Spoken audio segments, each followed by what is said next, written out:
Hey, welcome back to Fly Tying Fridays. Over the 4th of July weekend, we were fishing quite a bit, and the fishing wasn't great, and I think I figured out why. It's because we weren't fishing any red, white, and blue. So in honor of the 4th of July and all the fish we didn't catch, we're gonna tie the Patriotic Chironomid. For materials, we've got 72 denier, Uni Thread in red, silver Brassie wire, pearl Krystal flash, Sinyo's Dub Sky ice dub. This is a pheasant tail from a pheasant that I shot. Let's go ahead and get started.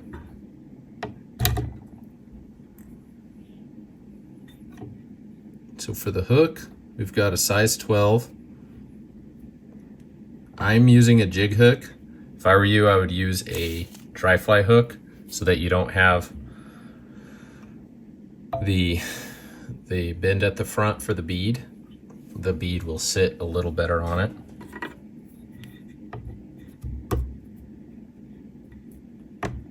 But I'm working with what I've got, so that's why we have a dry fly hook. Sorry, a jig hook.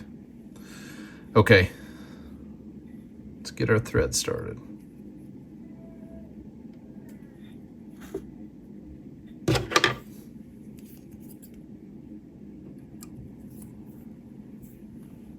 So the first thing you're gonna do is tie in your gills with the Krystal flash. Now here's a trick. Get out a good bunch, 8 or 10 fibers, tie a knot at the end, and they'll all stay together. I'm not using all these at once. I'm only using 4 fibers, and I'll double them over on themselves. So I'm gonna tie these in, come back just a little ways, and I'll cut it off so that it's not in my way. And then I'll fold it back over on itself. And tie those down. Having to work around the camera. So you get those tied down, smooth it out. Then you can cut those to length. Next, you're gonna tie your wire in, and we'll tie it in right behind where the Krystal flash ended. Tie it all the way back, down the bend of the hook a little bit.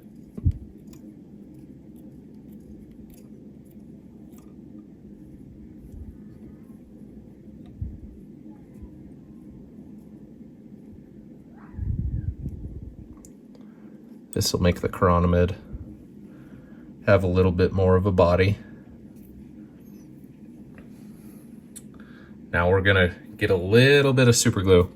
I'm using Gorilla Glue because that's what we had on hand. Literally just need a tiny, tiny bit. And you could even dab it off with your finger. This is just gonna add a little bit of strength to the pheasant tail. Now this pheasant tail is really pretty. It's got red tips. I haven't done anything with it. I literally shot it, pulled it off the bird, and that's how you see it. Take about 6 fibers, and we're gonna tie those in by the tips.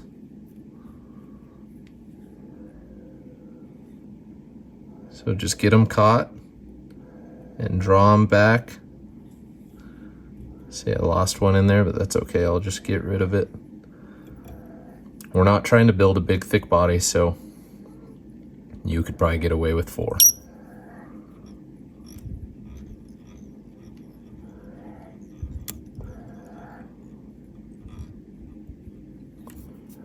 Work that down. Bring our thread back up. We're gonna bring our thread right behind the gills. I'm gonna throw a half hitch in.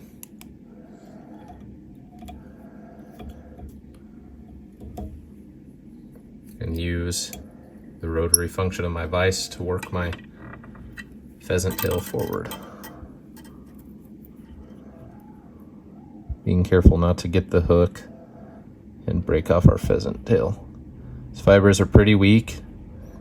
It's where there's super glue. You could even use epoxy, it'll just take a little longer. Super glue is going to add a little bit of strength to it, keep them on the fly. Fish teeth, pretty sharp, inevitably going to tear it up, but you'll catch a few fish before that happens. Now, what's nice is because we use the super glue, you could let it go and it shouldn't go anywhere, but I'm going to be smart about it. Before I let go, just get it tied down. Sorry if I'm all hands right now, I'm having to work around the camera.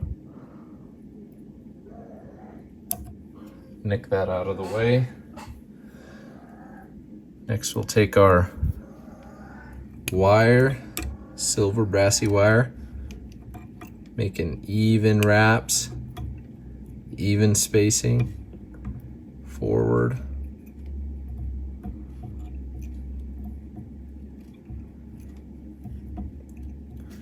Here's a trick I learned from Kelly Gallup. So he uses the rotary function. He does a few extra turns at the front when he's tying streamers. And what that does is now you don't really need to catch it if you don't want. You could just break this off and you're good. If you're doing a dry fly and you are worried about too much weight, I wouldn't do that, but if you're doing something that's gonna sink anyways, may as well make it easy on yourself. Last step, get some of the sinews eye stub. It's a little much, we'll pick some of that out. I'm gonna dub it on our thread. For some reason, sinews eye stub dubs really well compared to other eye stubs. Don't need much, just gonna make a little bit of a collar. And then finish off with a red thread band, little hot spot. And that's gonna make it the Patriotic Chironomid.